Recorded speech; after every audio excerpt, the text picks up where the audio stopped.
Nothing phone 4A और 4A Pro इस साल का सबसे मेजर फ़ोन रिलीज़ है नथिंग के लिए, क्योंकि नथिंग फ़ोन 4 तो आने वाला नहीं है, बट ब्रांड काफ़ी एक्साइटेड है ओनली बिकॉज़ ए सीरीज़ उनका बेस्ट सेलिंग और हाईली रिव्यूड फ़ोन सेगमेंट है। Hey friends, welcome to crazy Redbits.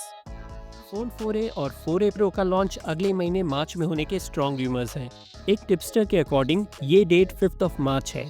Phone 2A और 3A भी मार्च में ही रिलीज़ हुए थे। दोनों ही फ़ोन के स्क्रीन साइज 3A सीरीज की तरह सेम होंगे, बस थोड़े बड़े एट 6.82 इंचेस। 4A में 120 हर्ट्ज रिफ्रेश रेट होगा, बट 4A Pro का रिफ्रेश रेट 144 हर्ट्ज हो सकता है। दोनों में ही LTPO डिस्प्ले नहीं होंगे। फ़ोन 3A और 3A Pro में सिमिलर चिप्स थे, बट इस बार 4A को स्नैपड्रैगन 7 सीरीज और 4A Pro को 8 सीरीज का चिपसेट मिल सकता है। ये शायद प्रो और नॉन प्रो के बीच में क्लियर डिफरेंस क्रिएट करने के लिए है। फोन का स्टोरेज टाइप भी UFS 2.2 की जगह UFS 3.1 होगा। वैसे ये पिछली बार ही कर देना था। पिछली बार दोनों फोन के कैमरास थोड़े डिफरेंट थे और इस बार भी वैसा ही होगा। बट एक इंटरेस्टिंग लीक ये भी है कि फोन में 64 मेगापिक्सल का कैमरा हो सकता है, जो नथिंग के लिए पहली बार है। 19 के सारे फोन में इनका यूजुअल 50 मेगापिक्सल कैमरा होता है। एनीवेज, लास्ट ईयर 3A और 3A Pro के कैमरास को बहुत अच्छे रिव्यूज मिले थे और इस बार भी उनसे वही उम्मीद रहेगी। एंड फाइनल लीक ये है कि फोन की IP रेटिंग अब IP64 से बढ़कर IP65 होगी।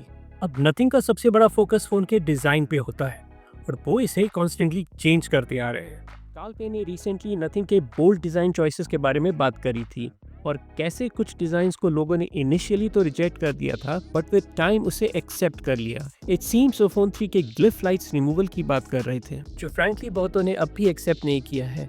फिर भी नथिंग ने कुछ नया करने की बात करी है और ऐसा लगता है कि फोन 4A और 4A Pro में भी अब ग्लिफ लाइट्स नहीं होंगे, और अगर ऐसा हुआ तो ये शायद ग्लिफ लाइट्स का एंड ही होगा। नथिंग का फोकस इस साल उनके अपने AI प्रोग्राम एसेंशियल स्पेस पर रहेगा और ये अंडरस्टैंडेबल है क्योंकि बाकी मोबाइल ब्रांड्स भी यही कर रहे हैं।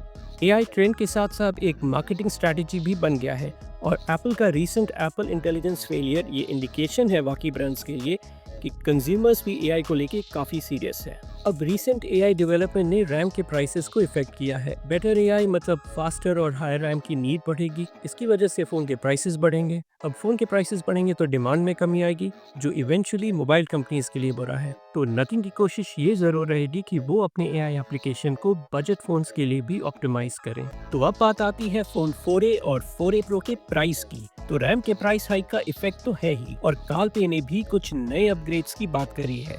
इट्स ऑब्वियस के प्राइस ज्यादा ही होगा। एक लीक के अकॉर्डिंग 4A का प्राइस अबव ₹30,000 और 4A Pro का अबव ₹45,000 होगा। नथिंग के पास एटलीस्ट 2 रीजन तो है इस साल सिर्फ मिड रेंज और बजट फोन रिलीज करने के। एक तो बढ़े हुए प्राइसेस जो लोगों की बाइंग कैपेसिटी को इफेक्ट करने वाले हैं। कैसे करेंगे ये तो नहीं पता, बट ऐसे में एक फ्लैगशिप फोन रिलीज करना एक बैड आइडिया हो सकता है, क्योंकि इन बढ़े हुए प्राइसेस के साथ तो न जाने मिड रेंज फोन ही कितने लोग खरीदें। इनफैक्ट सेल के टाइम भी शायद प्राइसेस काफ़ी ड्रॉप न हो, तो थोड़ी अनसर्टेनिटी तो है ही। और दूसरी बात, फोन 3 के बैड रिव्यूज़ को भी टैकल करना है। नथिंग को अपने फ्लैगशिप गेम को समझना पड़ेगा। उन्हें ये फिगर आउट करना पड़ेगा कि वो अपने फ्लैगशिप फ़ोन में क्या ऑफर कर सकते हैं जो लोगों को अट्रैक्ट करे। With this, the video comes to an end. Thank you for watching. See you next time.